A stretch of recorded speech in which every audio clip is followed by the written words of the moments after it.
What's going on, guys? Welcome back. Today, we have Nic DeAngelo. He's the president and founder of Saint Investment Group and someone who's making waves in the world of alternative investing and real estate-backed fixed income.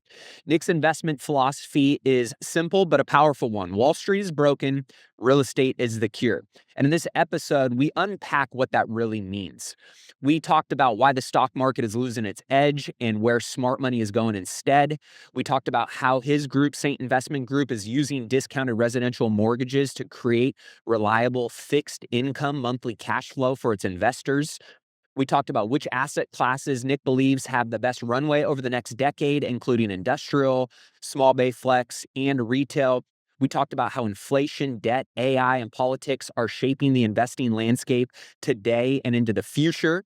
We talked about the concerns over the US dollar, and we really did a lot of deep dive into overall data, economics, and how this is impacting and changing the landscape of how investors navigate, build wealth, protect their wealth going forward, and how you can position yourself for an opportunity in what might be America's next golden era. This one is packed with some really big picture thinking. I enjoyed Nic's perspective. A lot of tactical strategies, especially if you're looking to reallocate out of Wall Street or maybe diversify out of Wall Street and into more stable real world assets. Nic brings the data, he brings the energy, and definitely he brings the receipts. So let's get into today's episode. Here's my conversation with Nic DeAngelo. Nic DeAngelo, what's up, brother? Matt, good to see you, man. Good catching up beforehand, and I'm excited to dive in on some fun stuff today. Yeah, I noticed one of the things that I think you and I share a similar, sentiment. Obviously, we love commercial real estate. We love finding ways to leverage, the vehicle of commercial real estate for a variety of different benefits. You mentioned something that you said you guys invest kind of based on two belief systems. Wall Street is broken, real estate is the cure, and economics tell the future. I know we're going to talk a little bit about both of those today. What led you to those kind of two tenets of your investment, thesis and ideology? So I love the question. And those are core beliefs that we have. The fundamentals of the stock market, I think, are the most alarming that we've seen, at least in my generation. I think a lot further if you dig in historically.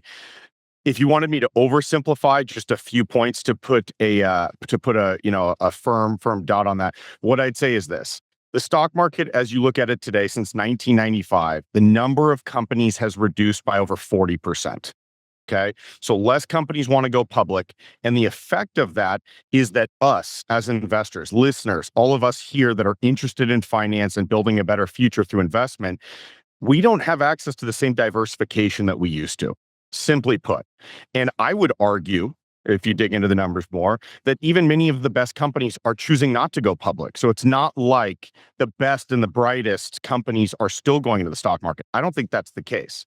Private equity, meaning private investment, has increased during that same time since 1995 over 6x.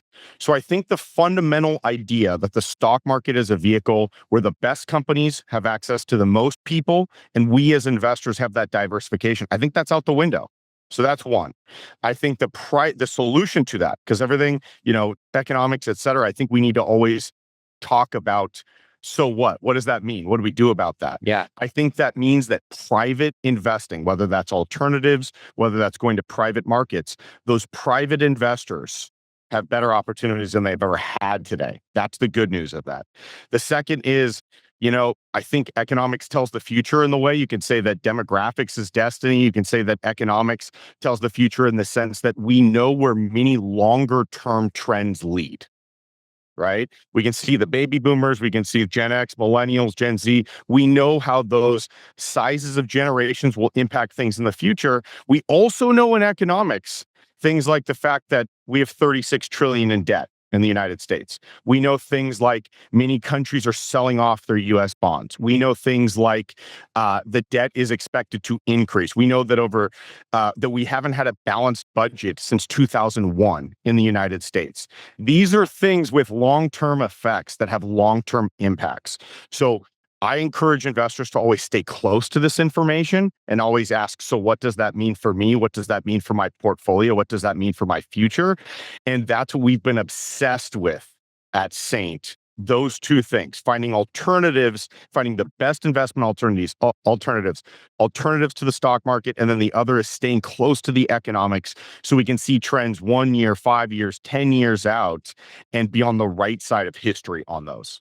Yeah, data is at least our closest thing to a crystal ball to give us some guardrails at least. And I would even argue that data of the past is not necessarily equal to the data that we're seeing today. Would you agree with that?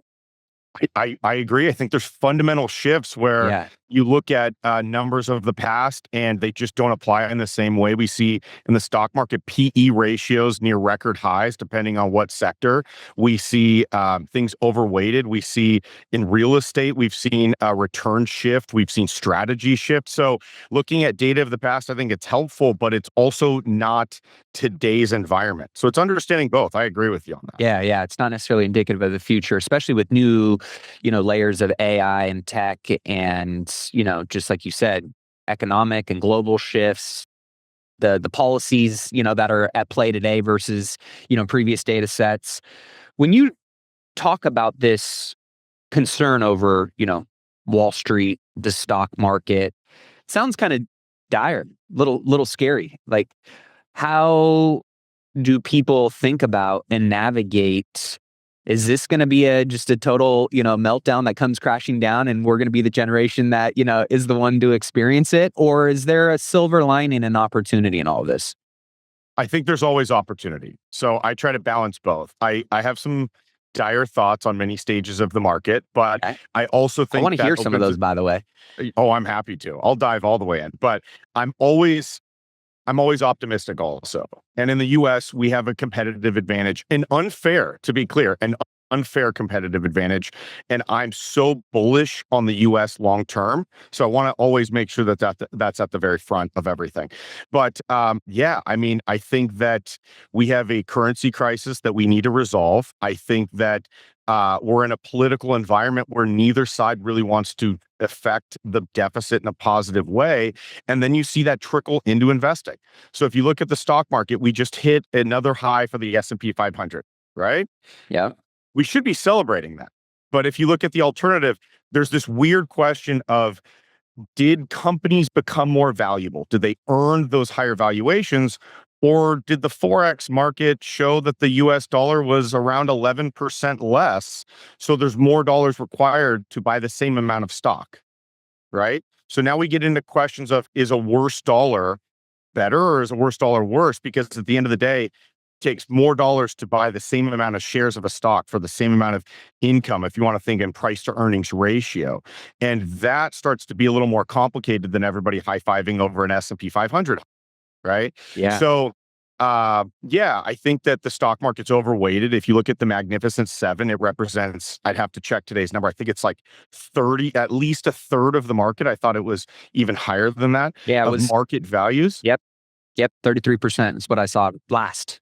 I mean, Matt, that's massively overweighted, right? You look at other countries, our stock market's done what it's done this year. It hasn't been too bad. It's really not bad at all historically. But you look at international stocks that are doing great, right? And so my dire thoughts would be, I think the US dollars are number one concern right now.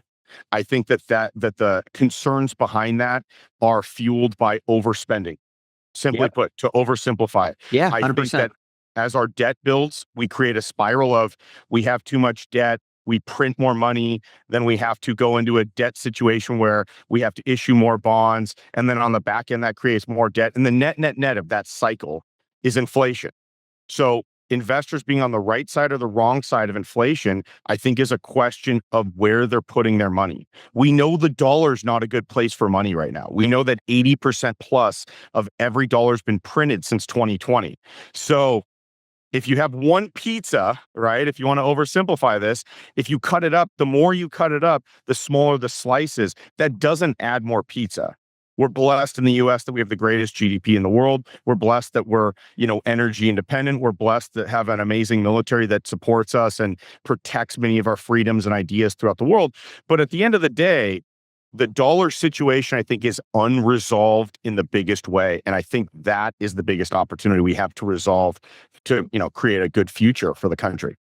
So if dollars are one of the riskier places to, keep your capital or your wealth, where, in your opinion, do you think is the greatest hedge against some of these risks? How do you mitigate that, right? And where do you think, some of the best opportunities are in comparison to what you're seeing with some of these risks with the US dollar? So you talked about what my hot takes are. Let's talk some hot takes. You want to Let's talk some do hot it. takes now? Okay.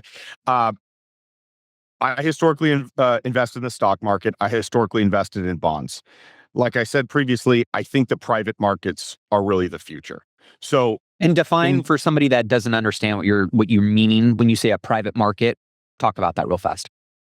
Great question. So, privately owned investment opportunities. So, let's talk real estate. Let's talk, things in that world, alternatives to the stock market. Historically, we had traditional investments and alternative investments. Traditional investments were stocks and bonds, is most classically defined as, and then alternatives are real estate, commodities, Bitcoin, things in that nature. Yep. I think the private markets, the alternative markets are the future. So I think the opportunities historically we had in the stock market, I think are going to be replaced by largely, I think real estate is the biggest opportunity over the next 10 to 20 years.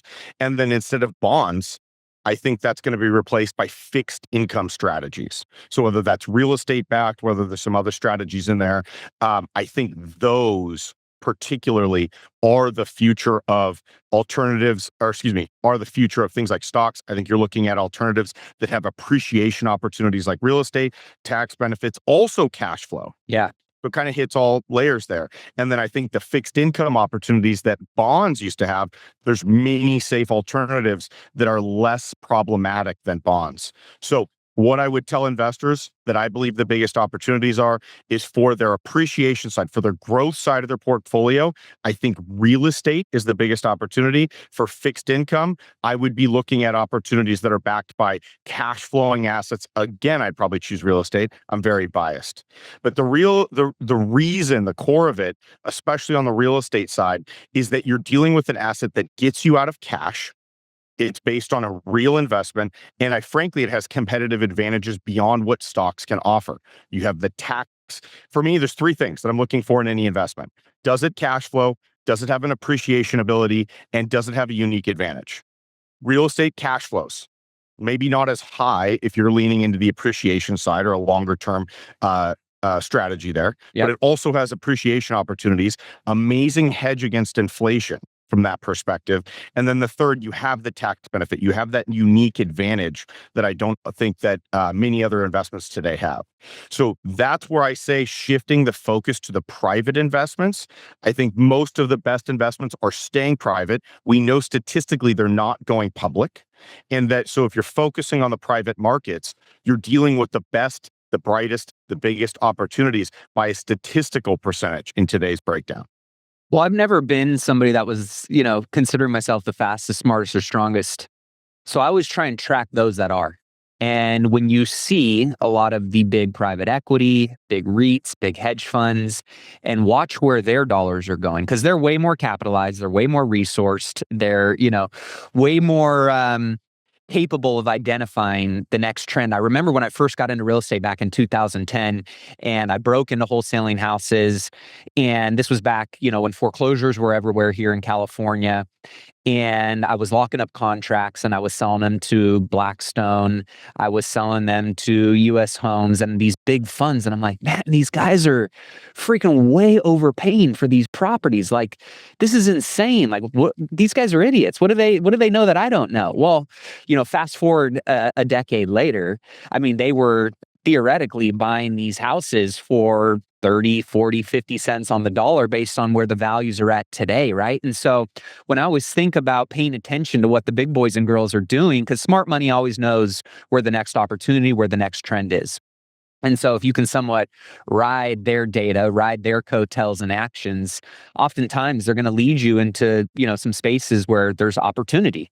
And right now we're seeing a lot of these groups make big bets ding, ding, ding, in private investments, like you're talking about, right?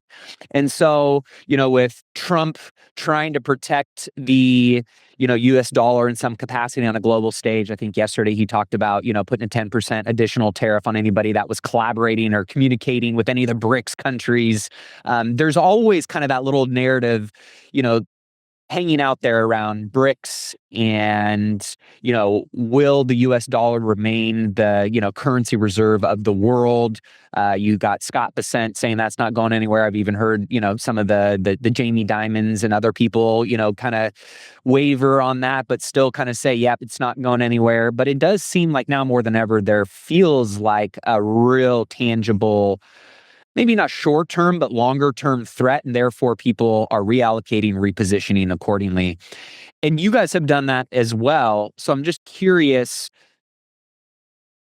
with the data that you are using, what has kind of led you to shifting and reallocating your business, your focus, and the resources that are servicing your investors to capitalize on what you guys believe is the next opportunity or space to not only protect and mitigate risk tied to the capital and returns that you guys are looking for, but obviously to capture those? Great question, and a lot of good details there. So can I hit on a couple of those points? Please. Because I think there's a lot of great insights there. Let's look at the big boys, exactly like you said, Matt. I'll just take BlackRock just because they're such an obvious behemoth of an example. Yep. Look at, I was just I was just listening to an interview with Larry Fink. If you break down BlackRock's investment strategy over time, right? Because the change is what's important. What their new strategy is and what they used to do shows the prediction of where they think the market's going. Their holdings in alternative assets, in hard assets, in real estate assets are up like 3x. That's their game plan today. That's telling. Right? So you look at a previous 60-40 portfolio for us as Americans in previous generations, we're not even tapping into that. Right? Previous Americans, 5, maybe 10% of portfolio was going towards real estate and alternative assets. Yep. Today, you look at BlackRock, they're around 40%. So if I'm looking at their dollars, I want to match them. I want to go their direction, right? Exactly what you said. The second is, you look at sentiment of Americans, later generations. Baby boomers, a little more conservative, a little more traditional, but also represent 82 trillion in wealth that's going to be passed on in the next 15 years.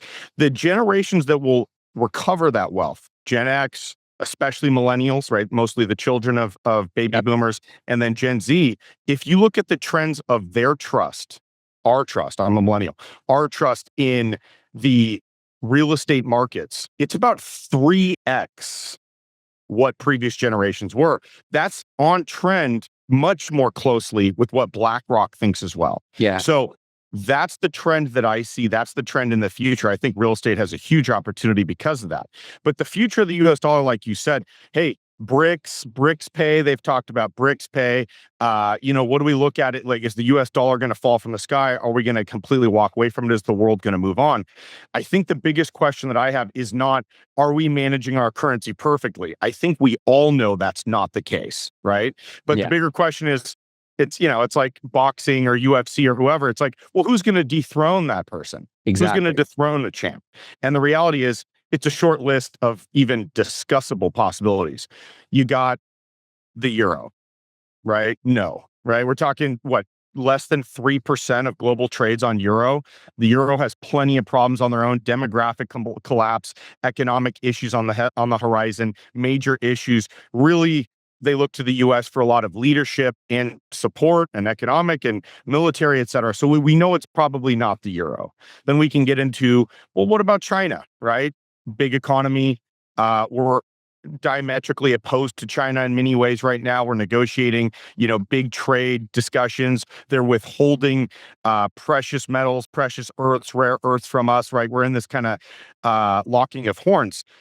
The reality is the CCP, the ruling body of China, at its core, does not want a currency they can't control. Part of the amazing thing of the US dollar is there's so much in circulation, and it's still managed today at about 2.3% inflation. That is an absolute achievement on its own. So it's unlikely to be China. So then we get into alternative currencies. Is it going to be BRICS pay, right? Brazil, Russia, India, China, South Africa. They've expanded that. That now has, I believe that has Iran and Saudi Arabia in it. Just no, right? Because just the fact is, I think it was in the last 18 months at the BRICS summits, I think it was India, China, and South Africa all were extremely clear and came out, including China, saying we have no interest in replacing the US dollar as the global currency. So all that to be said, one, I don't think BRICS could ever get together and agree on anything. Good luck getting Iran and Saudi Arabia to agree on a currency and how that should be managed. But even the other countries, Russia, India, China, no. So where we're at is we're the best of the worst, I believe, on the currency side. I think we're mismanaging it. I think we still have huge opportunities to get this train back on the tracks. But I think there's a huge upside for positive investment decisions in the future, mixed with the fact that we have such a robust economy, such a robust system of government and things that can, the one nice thing about democracy, it can bend a lot before it breaks, unlike something like a dictatorship. So I still see us as the shining star. I still see the US dollar as, decades ahead of being the reserve currency, but that does, every time that we mismanage our dollar, we have negative ROI investment into our economy. We have negative ROI decisions that we make against our own currency that degrades the currency, that degrades trust. Over time, that will be a big problem. I just don't think it's today.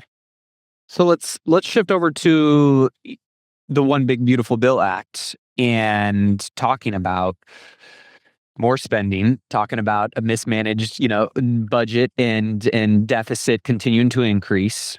We've seen some positive stuff with tariffs, but obviously that's not going to get us out of this problem.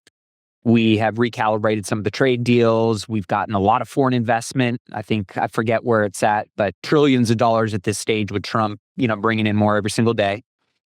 Do you think that we are headed into the golden era in America? And if so, how are you guys positioning yourselves to get your unfair share of that slice of the pie? Oh, I like that. Unfair share. That's a competitive advantage. I love it. So This is my take on the current state of affairs in the wake of the big, beautiful bill. The biggest hangup, and again, I'm a political independent. I lean to the right because I'm an economic voter. And right now I side more with the right economically, typically, than I do with the left economically. I believe that when Americans have more money in their pockets, their wages are growing well, above inflation. We have a robust middle class. I think that's good for the country to the very core. Okay. My biggest issues with the big, beautiful bill, I'll start there. It's just the freaking deficit it creates. Simply put, I don't think they tightened up the numbers to a degree that put us in a position where we're going the right direction. I think that actually expands. By 2034, our current deficit right now is $2 trillion a year. That spans 3 presidencies. So that's not a right or left issue. That's a united overspending issue on both sides of the aisle. The problem is that should swell to about 3 or north of 3 trillion by the mid 2030s. So we're going very much the wrong direction, right? We're at 36 trillion a year, we're at 36 trillion in total debt today. We're talking about adding over 10% to that per year in the next decade. I'm very, very, very much opposed to that at its very core. What I like about the big, beautiful bill is that it incentivizes things that the government wants money to go towards. I think opportunity zones are a huge strategy. We have multiple properties in opportunity zones. We've taken advantage of that. I think that's a huge opportunity for the private sector to revitalize problematic areas. I think that's great. If you look at the core of the tax code, people go, tax loopholes. Oh, it's handouts for the rich. Well, the tax incentives are for the rich, the people that have excess money or, have a high net worth, to put money into things that the government wants them to. I think conceptually that's good. I like the opportunity zone side. I also like the bonus depreciation side. Obviously, it benefits real estate dramatically. Let's get that out of the way. But also, real estate is the backbone of the country. We got banking, we have the currency side, and then we have the hard asset side, the real estate side. So I like the bonus depreciation. I like many of the benefits that go around the real estate piece. I think they're strategic for the for the country. in light of the fact that we are talking about tariffs. We're talking about Trump trying to raise the standards of who brings what into the country with the idea that he stated and Biden stated of boosting and bolstering manufacturing in the US. Yep. The whole strategy behind that, I'm aligned with. My background's industrial. I have always believed that there's a huge opportunity to bring manufacturing back to the US. We're the AI leader of the world. We're the robotics leader of the world. So maybe it's not just one individual, turning one screw all day and having an assembly line. It will likely include AI. It will likely include robotics. But bringing manufacturing back to the US, I believe, is the most robust way to boost the economy for decades to come. And that sounds like a tall order, right? Well, that sounds massive. Hey, billions and billions and billions of investment that's going to take a decade, blah, blah, blah. If you look at post-World War II, or excuse me, during World War II, let me rephrase that. During World War II, we had to ramp up in the US. We were in wartime, right? In 18 months, we built out our entire manufacturing sector that lasted for many decades. Yeah. That was the backbone of the US. That created a robust, strong middle class with access to jobs that boosted the economy, that immediately impacted GDP. So I don't think it's a decade out at the end of the day. And so I do think many great things about the bill are incentivizing dollars where the government wants them to go. I think manufacturing is a focus of the Trump administration. It was also a focus of the Biden administration with things like the CHIPS Act. Both sides of the aisle have talked about this. And if we can achieve that goal and support that goal, I think we wake up really with a robust middle class, with the opportunity to have a very, very entrenched and strong GDP. And I think that gives us decades of opportunities ahead. Great breakdown. I know with, like you said, manufacturing being a big one. We know that Trump is very bullish on crypto and wanting America to be the, crypto hub of the world. Obviously, AI is a big driver of our economy and is going to continue, for many decades to come on that front. And, data centers, energy being a big critical component of being able to service the AI and crypto needs going forward with the proper infrastructure. And obviously all of this is tied to what? Dirt, real estate. So talking about your guys' business model in the real estate space from an investment perspective, break down a little bit more about what Saint Investment is, what makes you guys unique and different, and how you have kind of found your niche within this expansive landscape that, you could, navigate through. Sure. My background is pretty similar to yours. What your story was about, a huge overlap with mine. I got involved in the wake of the 2008 financial crisis. We were buying distressed assets, so opportunistic by today's terms. We were buying mostly at foreclosure sales or directly from banks. So we built reputations over that period of time of buying highly discounted, high opportunity projects, that had big issues, whether it was required huge renovations, had some financial issues along the way, et cetera. We stepped in and bought those at a discount. So where we're at, if you fast forward today, is we've leaned into fixed income. Why? Because our investors in the wake of 2020 really wanted something that was more stable.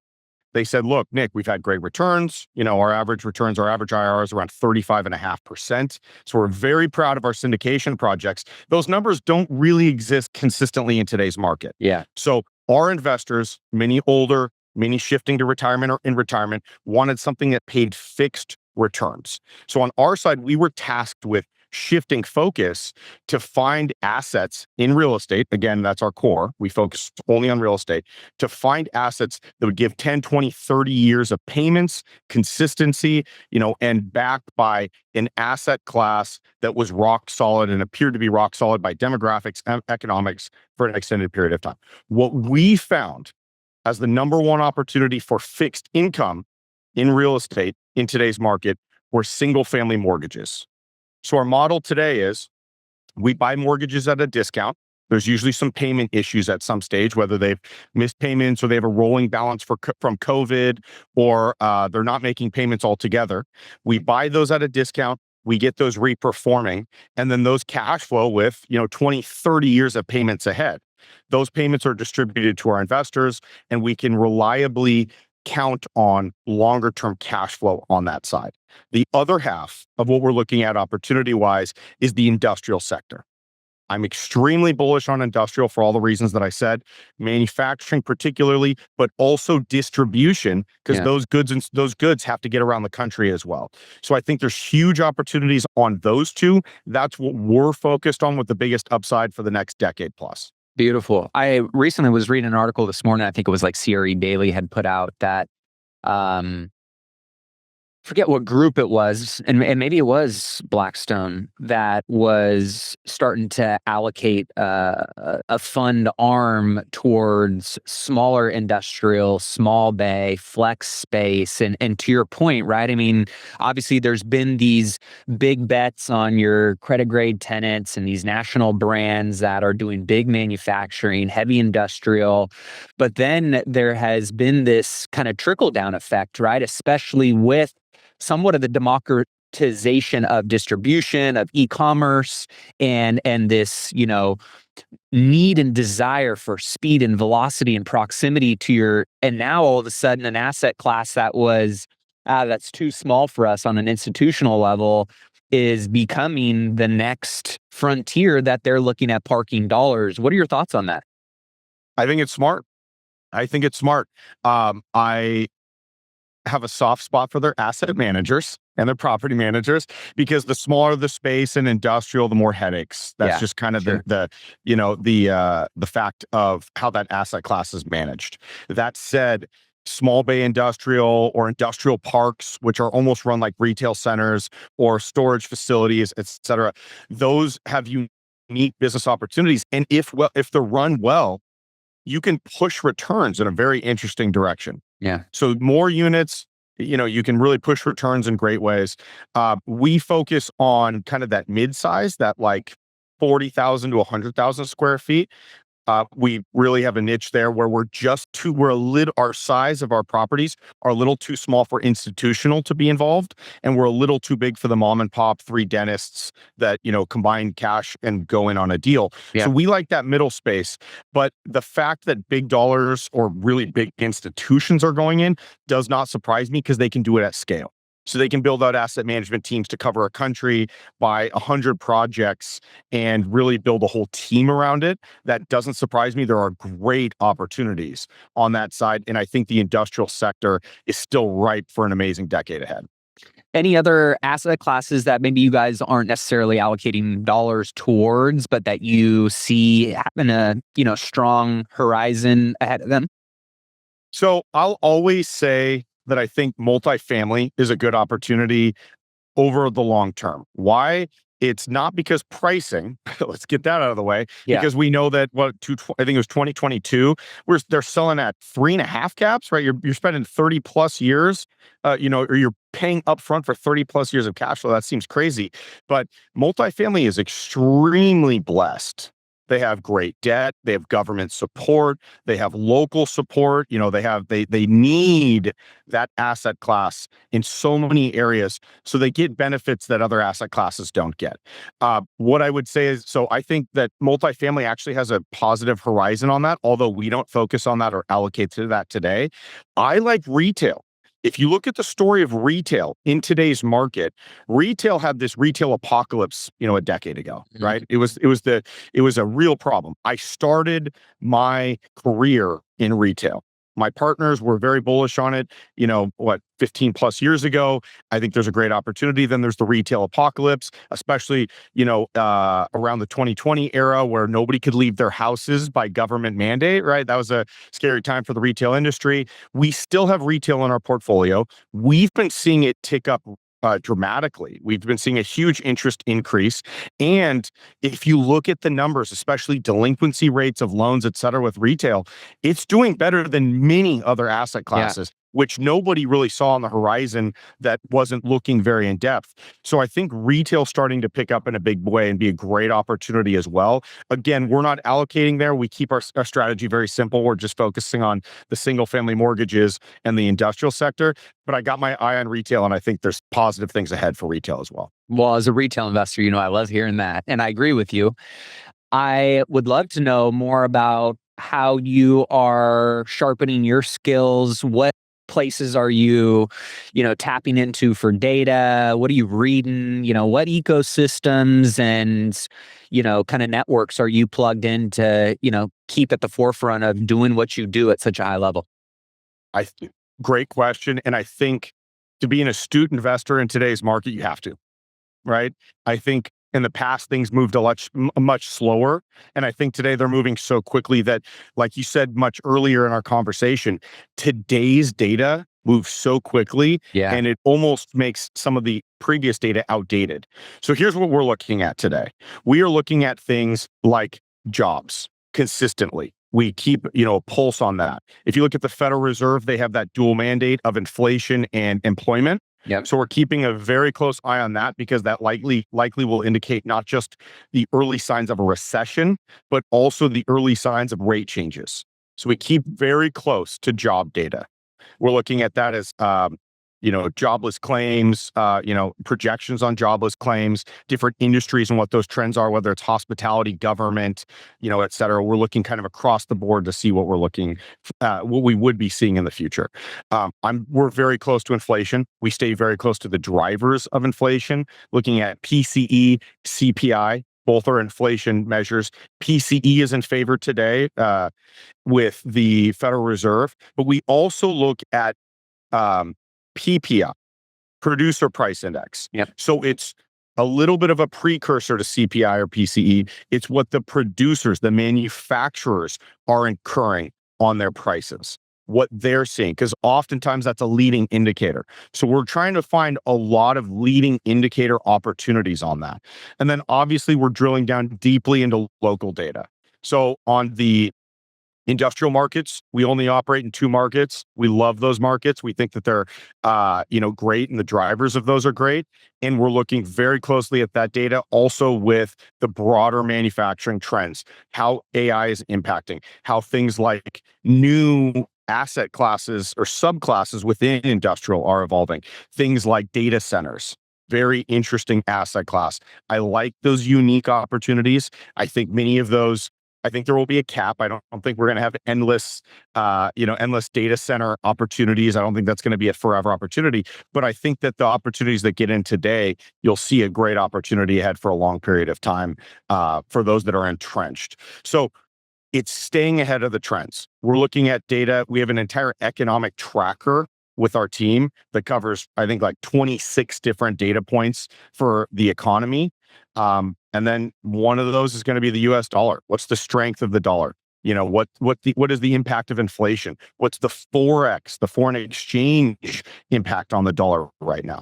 So when I say the dollar is down 11% in foreign exchange this year, I'm not proud of that statistic. I don't love that statistic. But then we look at things like government debt, because that right there is, I think, the rock in the hard place, because we want lower, or Trump specifically wants lower rates, because that will allow them to refinance the bonds that are coming due at the lower rates. The alternative is we don't lower our rates and we end up with a much higher debt service. We're already paying around $1 trillion a year on the US budget just to interest expense. That's painful, right? But if we can get that lower, that's a huge benefit. The flip side being, I think that has negative impacts on inflation. So I do think it's a rock in a hard place. So those are the data points we cover. Those are kind of the insights of why we look at some of those data points to make our decisions along the way. Well, I was going to ask you, to your point, right? I mean, I've said the same thing, in light of the criticism, I still think Powell has done a pretty damn good job overall. It still doesn't make a whole lot of sense why they did a 50 basis point, cut right before the election. And now, they're continuing to at least hold rates where they're at. I know we had it starting the year, it was 3 to 5 rate cuts, baked in. Now I think we're still potentially 3. I know it looks like there's 2 for sure still baked into the market. What do you think Powell's going to do? What are your thoughts on how he's navigating this whole thing, and just kind of the tension and the pressures between Trump and him, and, what's going on that front? I think you hit the nail on the head with what does Powell do? What's the future of rates? And kind of given the backdrop. I think I agree with you that I like a lot of Powell's decisions today. I'll say that. Historically, I think Powell has huge misses. Yeah, If you recall, it was, what was it, 2021, Powell and then Janet Yellen were screaming at the top of their lungs, inflation is transitory. I Remember can't this? stand her. I can't I stand wanted her. to throw up because anybody who's looking at even the most basic numbers knew that that wasn't the case. Yeah, And transitory was such a BS word to be using at that time. yeah, And within 18 months, we had inflation at 9.1%. Okay. So inflation, it turns out, was not transitory. It turns out years later that we're still above the 2% target of the Fed. We're at 2.3 today, right? So if we fast forward to today, though, I think Powell has taken his lumps. I think Powell has really learned from his mistakes of trying to be too far ahead and that he's taking the data as it comes. I think that the wait and see approach is actually the right place to be absorbing the rate data, the data that surrounds rate decisions. And I think he's making the good calls. It is a rock and a hard place because if we don't refinance, if we don't drop rates and right. refinance our debt, then we're in a bad position and our debt service goes up as a country. The flip side is I actually think the inflation impact is going to be greater if we tank rates on that.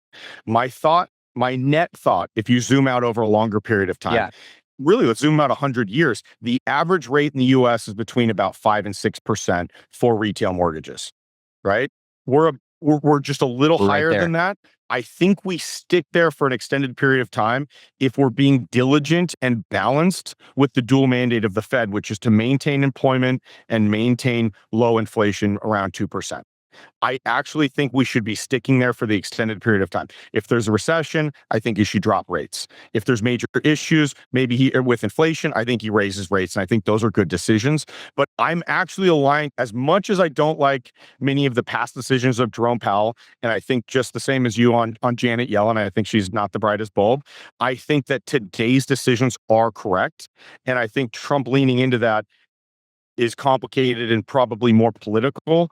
And I really think that balancing rates is a good strategy. The Yeah, cool thing is, and you know this, Matt, but if the viewers or the listeners want a tool, not a crystal ball, but a good indicator of where the future of rates are going, you know this. There's something called the Federal Reserve dot plot, right? It's the Federal Reserve, the Federal Open Market Committee, the FOMC literally takes periods of time, whether it's a quarter, year, 2 years, they put dots on a map and show where or on a chart and show where they believe rates will be going. We see that by the end of 26, their expectation is that we drop rates by a full percent. That's interesting. yeah, it is. There's not a lot of notes. They don't give a lot of notes in that actual chart of exactly why. We mostly just hear Jerome Powell and he kind of goes through some mentality, and sometimes he's a little vague, right? But that's interesting. Do I think rates will drop 1% over the next, year or so? I don't know. Is it a good idea? I don't know. We'd have to see the data at that time. But we know that the Federal Open Market Committee believes that over the next year or so, rates should drop 1%. Yep. And whether that happens pre or post Jerome Powell leaving his seat in May, will maybe that full point's going to come on the Q2 or Q3, Q4 of next year. We'll see. But overall, I think to your point, right? I think, and I agree. As much as a real estate investor, I would love to see rates come down, and we all know the ripple effect and benefit that would have. The danger of what inflation could do in what feels like, even though it feels stable and strong, there's still a lot of challenges that everyday Americans and businesses are navigating financially right now, that inflation could be a much bigger domino to squash some really positive momentum than what potentially the, relief of, rates dropping would provide, in my opinion. So I'm aligned with you on that. Brother, this has been insightful, fun. We'll have to have you back on again to chat, kind of the state of the market. And I know for many people that are aligned with what you're saying, right, have gone, one, I, believe in many of these things that you're saying. I want to, diversify based on where, my goals are at, what risk tolerance I have, what I'm really trying to achieve. And this, right? I mean, Investing is about suitability. Like just because something could be a good deal, if it's not suitable to your goals, to your timeline, to your risk portfolio, to like what you're really trying to accomplish, then you shouldn't do it. And I know for a lot of people, income and fixed income as a focus, as a foundational kind of lifeblood for their life and their living is important. So for people that want to know more about Saint Investment, what you guys are doing, what you guys are offering, where can they connect with you guys? Sure. So that's exactly right. We focus on fixed income backed by real estate. Our fund pays up to 14.28% fixed returns. But the best place to learn about us, we do webinars consistently on big topics, economic deep dives, strategies for investing. They're long webinars. We have live Q&A at the end. They can find all of those resources at saintinvestment.com/resources, and they can find everything about our investment opportunities there as well. Nic, thanks for coming on the show, brother. Matt, I had a great time. Catch up with you soon, man. Well, that wraps up today's episode. Thank you so much for tuning in. As always, you guys know this show would not be what it is without you, the amazing listener, the support, sharing this out with other people who can gain value from it, taking 60 seconds to leave a review. If you haven't done so already, those things mean the world to us and ultimately help us spread this message out to as many people as we possibly can to help them on their wealth building journey. If you have any particular links or resources that you're trying to track down that were mentioned in this interview, be sure to check out this episode at millionairemindcast.com, where you can find access to all that information. And of course, if you haven't checked out the Wise Investor Vault yet, be sure to head over to wiseinvestorvault.com to check out all the tools, all the resources, the checklists, the spreadsheets, the trackers, all kinds of amazing things that can help you on your wealth building journey at the wiseinvestorvault.com. If you haven't connected with me on social media yet, I'm consistently putting out more content, stories, value to help you on your wealth building journey. And one of the best and most exciting things for me on a weekly basis is getting to connect with you guys. Getting your DMs, hearing what things impacted you, what you need help with is a big way that we continue to drive the content for this show. So if we're not connected and following each other on Instagram, on social media at official Matty A, give me a like and a follow. Would love to connect with you there. And of course, don't forget to get on my deals list. If you're an accredited investor, you want to look at more deal flow. You want to see what deals I have access to, what deals I'm raising capital for. This is an exclusive list that I only put out to my accredited investor list, my Millionaire Mindcast family. So text the word deals to 844-447-1555. And with that being said, thank you again so much for supporting the show. Until next week's episode, keep investing in yourself and your wealth on your march to $1 million and beyond. Cheers.